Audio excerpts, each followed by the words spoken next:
माननीय अध्यक्ष महोदय, सन्माननीय सदस्य मनीषाताईंनी एका गंभीर विषयाकडे शासनाची नोंद आणि सरकारचं लक्ष वेधलं आणि तो म्हणजे मुंबईत होऊ घातलेला फेरीवाल्यांचा मोठा मोर्चा आणि आंदोलन।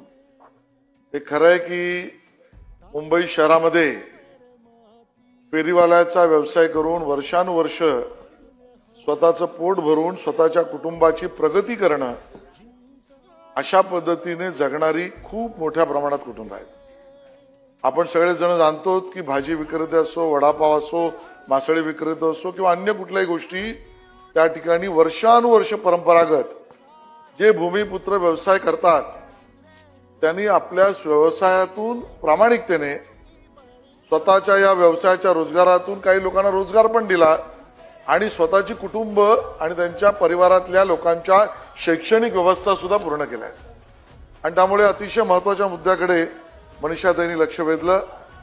आपण सगळेजण जाणतात, दुसरी बाजू ही आहे की ज्या ठिकाणी नव्याने फेरीवाले येतात त्या निवासी भागात नव्याने फेरीवाले येण्याने त्या निवासी भागातील नागरिकांची अडचण सुद्धा मोठ्या प्रमाणात आहे। जे परंपरागत भूमिपुत्र जे आहेत, जे मूळ मुंबईकर आहेत, ज्यांनी मुंबईमध्ये पिढ्यानपिढ्या या पद्धतीचा रोजगार केलाय, त्यांच्या बऱ्याच